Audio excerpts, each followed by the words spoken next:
Assalamualaikum warahmatullahi wabarakatuh. Bismillah, alhamdulillah, assalatu wassalamu ala rasulillah wa ala alihi wa ashabihi wa mawala, la hawla wa la quwata illa billah, amma ba'd.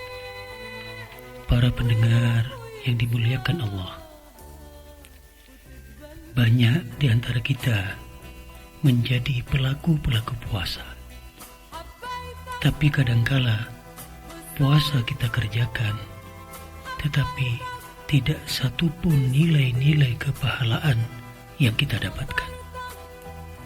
Insya Allah, karena ada kekeliruan kita di dalam berpuasa selama ini. Mari kita renungkan sabda Nabi Muhammad SAW dalam hadisnya yang insya Allah kita juga banyak tahu, banyak dengar, mungkin kita pernah membacanya.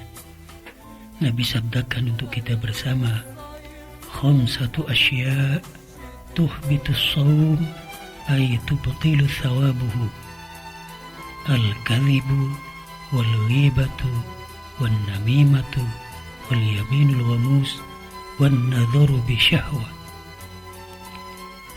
Nabi menyatakan kepada kita bersama, ada 5 perkara yang menghapus nilai puasa, dalam makna tiada sesuatu yang kita dapat dari puasa itu.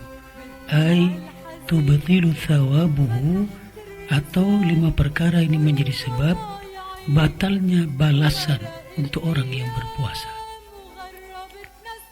Kenapa kita berpuasa tidak ada yang kita dapatkan darinya? Karena kita melakukan 1 atau 5 yang ada dalam sabda Nabi ini sebagai penyebab batalnya balasan Allah, atau sebagai penyebab hapusnya nilai puasa yang kita lakukan dari pagi sampai dengan petang.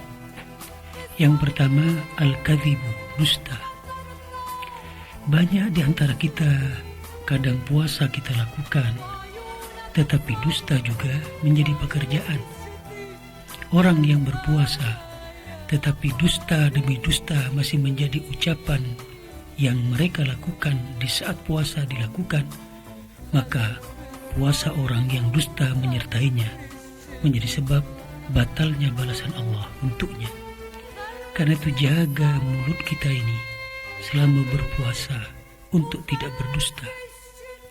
Pesan inilah sebenarnya yang menjadikan sebab mengapa ada hadis Nabi bahwa mulut orang berpuasa lebih harum di sisi Allah daripada minyak kasturi, karena orang yang berpuasa itu harum mulutnya, dalam makna terjaga mulut itu dari dusta demi dusta.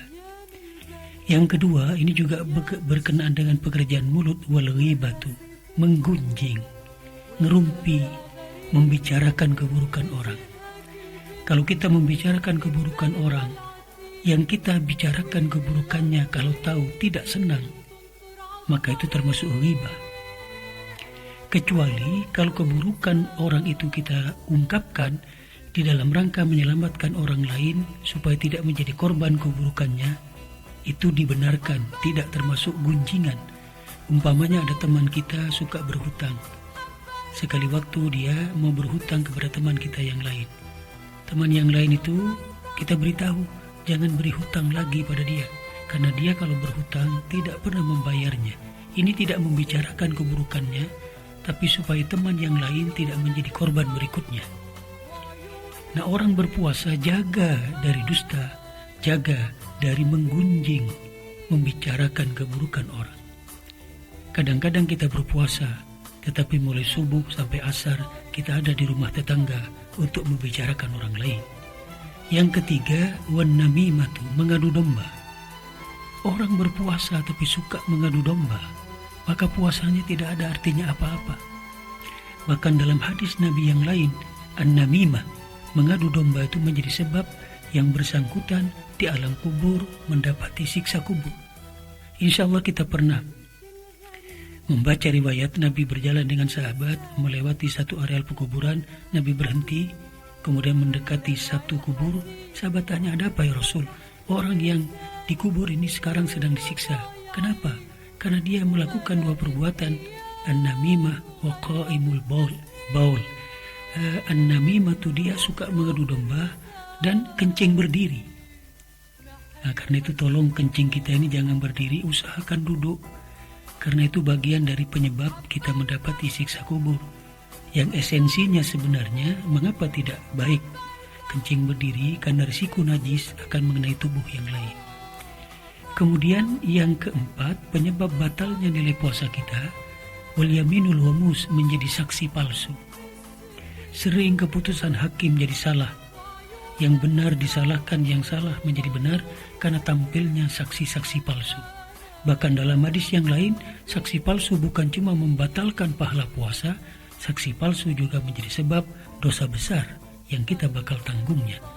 Yang kelima, ini yang barangkali perlu direnungkan, bukan cuma para kawula muda, termasuk kita yang sudah tua ini. Wan nadhuru bisyahwah. Sering pahala puasa kita tidak ada apa-apanya, dan ini hendaknya menjadi adab kita di dalam berpuasa, memandang dengan syahwat. Dalam hadis yang lain saya pernah baca, memandang perempuan cantik.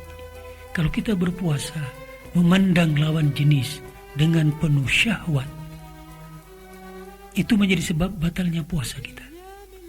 Termasuk tentunya antara kita sebagai suami istri. Karena itu selama berpuasa, tolong pandangan kita ini, walaupun sebagai suami dan istri, jangan sampai mengarah kepada pandangan yang membuahkan syahwat. Sehingga mohon maaf, barangkali kita bisa tergelincir pada perbuatan yang namanya persetubuhan.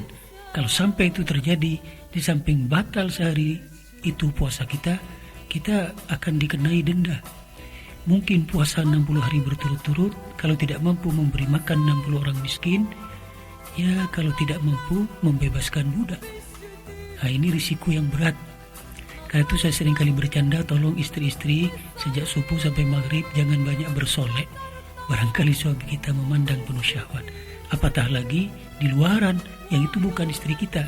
Karena itu saya sering kali bercanda, tolong perempuan cantik sejak subuh sampai maghrib selama Ramadan jangan keluar dulu, menjadikan pahala lelaki termasuk pahala yang bersangkutan menjadi hilang dari puasa yang dikerjakan.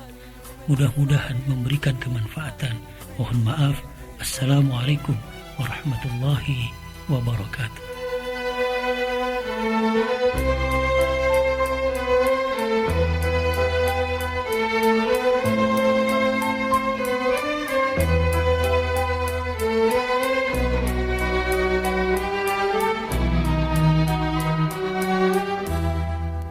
بأيام البرد أيام الشتاء والرصيف بحر والشارع غريب تجيهك البنت من بيت العتيق ويقول انطري